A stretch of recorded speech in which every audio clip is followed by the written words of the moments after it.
Sebelum menuju ke pembahasan, buat teman-teman nih yang mau gabung grup diskusi KIP kuliah dan bertanya kepada teman-teman yang lebih berpengalaman, tinggal klik gabung. Nah, teman-teman tinggal join membership mahasiswa KIP kuliah dan hubungi nomor tertera dan kami akan memasukkan teman-teman semua ke dalam grup. nah buat teman-teman yang masih belum subscribe channel ini, silahkan klik subscribe.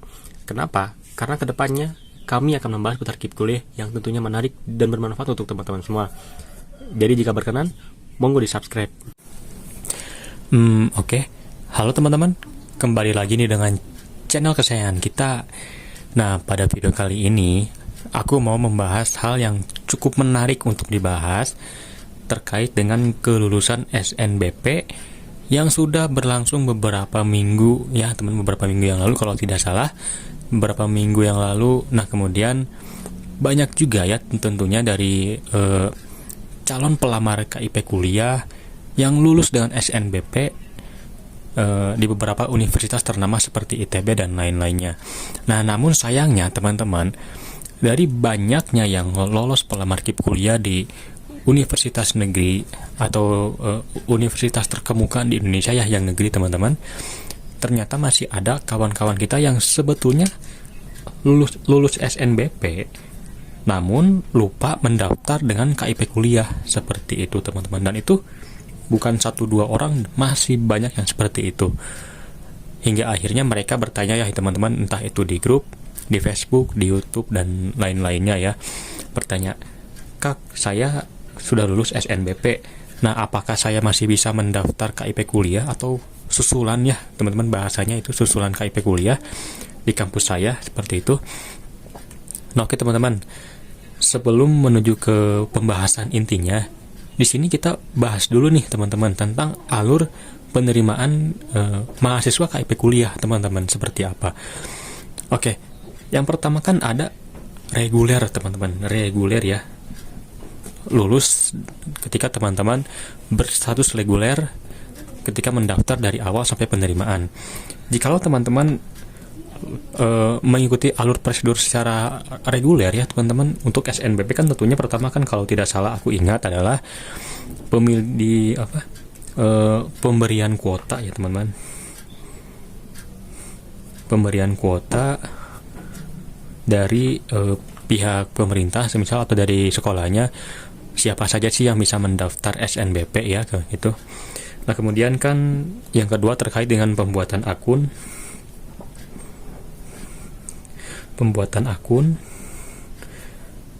Nah, jadi ketika teman-teman membuat ketika sudah teman-teman dinyatakan sebagai eligible untuk SNBP kan teman-teman kan akan membuat akunnya seperti itu. Nah, setelah membuat akun, apa sih yang teman-teman lakukan? Kan tentunya adalah memilih prodi dan juga universitasnya ya teman-teman, seperti itu. Nah, kemudian yang keempat apa? Nah, yang keempat adalah teman-teman kan pengumuman ya.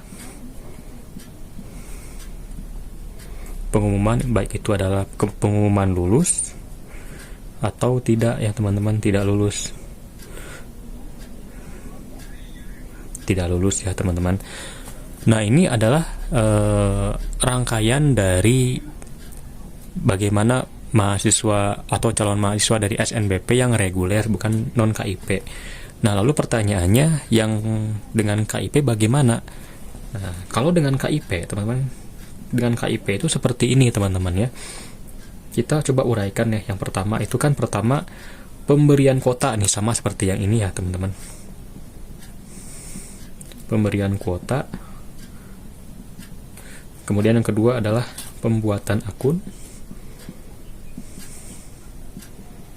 Nah, hanya saja, teman-teman, pembuatan akun ini tuh dibagi menjadi 2 akun teman-teman. Akun apa saja ya gitu. Yang pertama tentunya akun untuk SNPMB ya teman-teman, atau akun untuk memilih jurusan atau prodi di SNBP ya. Nah, yang kedua barulah membuat akun KIP. Nah, kedua tata cara pembuatan kedua akun ini tuh berbeda teman-teman. Maksudnya gimana? Jadi email SNBP dengan email atau ID pendaftaran dengan akun KIPK itu berbeda teman-teman, seperti itu. Jadi teman-teman semoga bisa memahami ya. Kemudian untuk yang ketiga ya teman-teman, tentunya untuk anak-anak yang untuk pelamar KIP itu, mereka itu sebelum memilih prodi atau mungkin berdekatan dengan memilih prodi ya teman-teman, memilih prodi, mereka juga sinkronisasi teman-teman. Nah, jadi ketika mereka memilih prodi, mereka juga melakukan sinkronisasi. Jadi kedua proses ini tuh berbarengan lah, seperti itu teman-teman. Baru setelah itu pengumuman. Nah, ketika lolos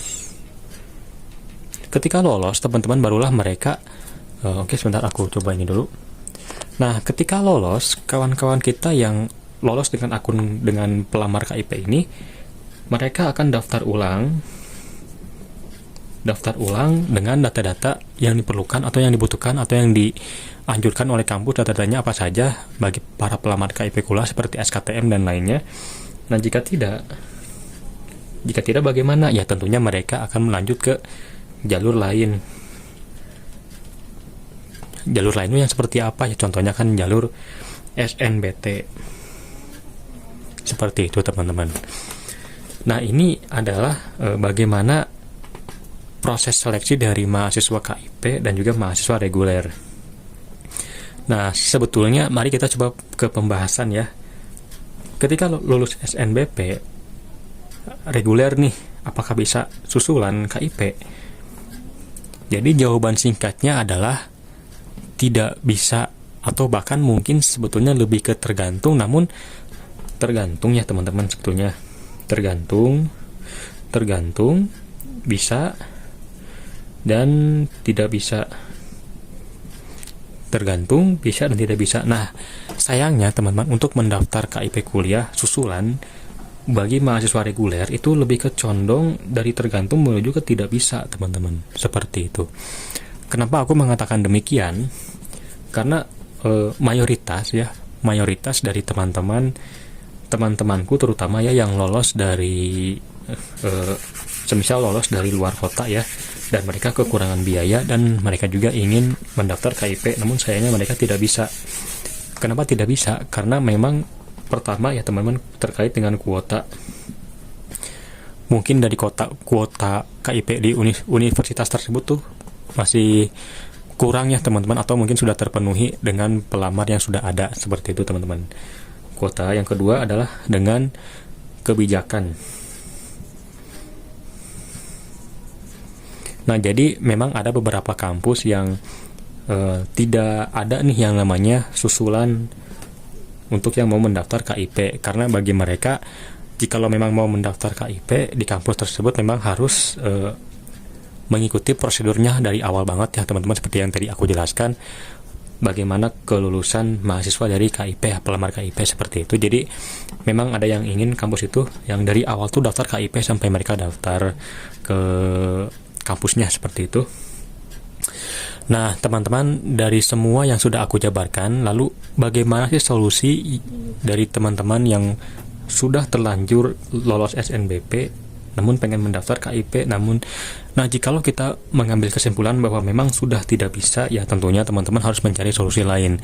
Nah namun jikalau teman-teman ternyata pihak kampus itu ternyata membuka dan ternyata bisa nih untuk mendaftar KIP, ya teman-teman coba tanyakan pihak kampus. Karena dibandingkan denganku atau kawan-kawan yang ada di grup ya teman-teman, tentunya yang lebih tahu apakah bisa atau tidak mendaftar KIP susulan itu ya pihak kampus teman-teman, di kampus teman-teman semua. Coba tanyakan saja teman-teman, seperti itu. Nah jikalau memang ternyata tidak bisa, satu-satunya cara agar teman-teman semua bisa tetap berkuliah adalah dengan cara mendaftar beasiswa seperti itu teman-teman. Nah mungkin untuk perihal beasiswa nggak bisa aku jelaskan lebih jauh ya, mungkin akan aku bahas di video-video selanjutnya, seperti itu. Nah oke teman-teman, mungkin sekian yang bisa saya sampaikan terkait dengan apakah lulus SNBP yang reguler bisa susulan KIP kuliah. Nah semoga teman-teman semua bisa memahami penjelasanku yang bisa dibilang cukup rumit ya teman-teman. Oke, mohon maaf bila ada kekurangan. Kita bertemu lagi di video selanjutnya. Goodbye.